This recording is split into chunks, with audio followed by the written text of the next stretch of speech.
This is breaking news. Hello, friends. Lance West of the News Channel 4 newsroom. We have been following a high-speed pursuit here for the past 15 minutes or so. Let's go live to Bob Moore, Chopper 4, and John Welsh. John, this all started near I-44 and I-40, and who's ever driving this truck has exited the interstate. Update us where you are and what's happening right now.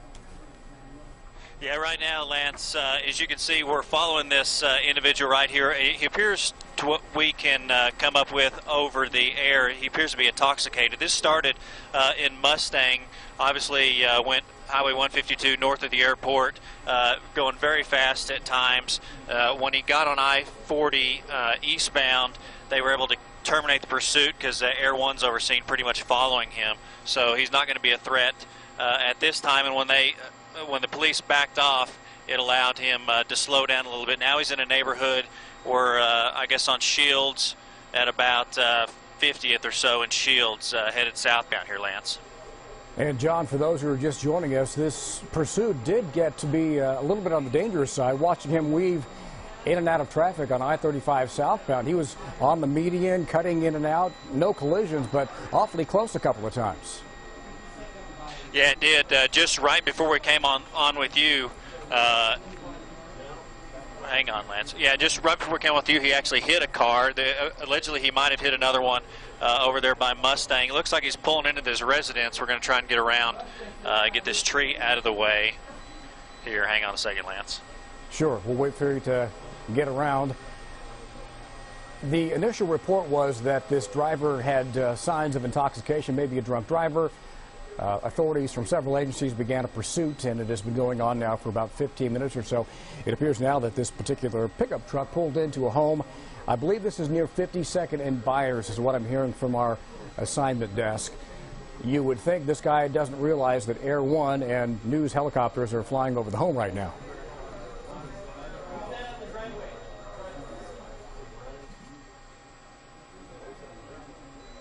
All right, John, what are you seeing right now?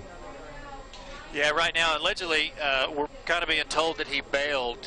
We're going to look, maybe he's in between the two houses here as we kind of get around. We lost him coming when he pulled in underneath that tree here. So maybe the individual is out on foot. We're going to get around here to the south and hopefully get a little bit better shot. Okay, so it looks like he ditched the pickup truck and he's on the run right now. Give me an indication, John, from your vantage point.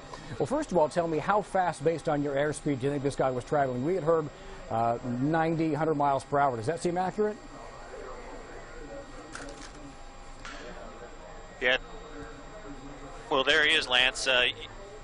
He's walking in the street, obviously digging for maybe some keys or some change, or you know, there's no tell, or a phone here, Lance. There's no telling. Okay, what do you see as far as law enforcement? Any police in the area other than Air One flying overhead? Yeah, not at this time. What they did is they backed off because the pursuit got a little bit too fast.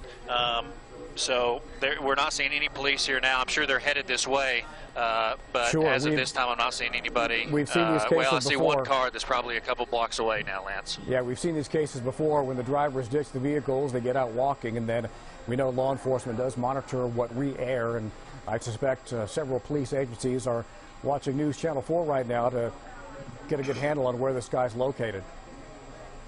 Yeah, he's at Southeast 50. Well, you can see they're in contact with him now. 56th and Stiles. All right, Oklahoma City Police on the scene.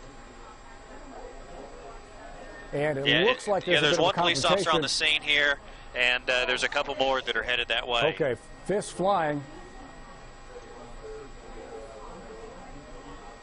Yeah, you can see him resisting the police officer, and finally he was able to kind of maintain control of him. He was kicking at him and hitting at him. Now he's got some more backup here, and they'll get him in custody, Lance. And again, your location looks from the street sign. We're at 52nd. Oklahoma City Police. And Stiles, 52nd and Stiles. All right, John, give us a play-by-play leading up to this. We saw the guy ditch the car about a block away. Originally, the call came in that it may have been a drunk driver. And when he ditched the car, walking down the street, no law enforcement. But boy, it didn't take long for them to swarm this neighborhood and get this guy into custody. Yeah, it did. They did a very good job getting to him. If you can tell control room if they can adjust the mix minus, please.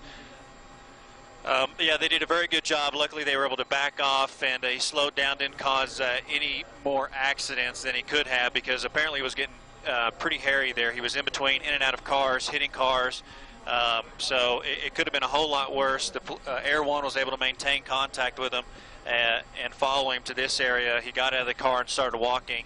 And then obviously there was police in the area that were able to get to his location. You can see he resisted arrest briefly, and now he's obviously in custody here, Lance.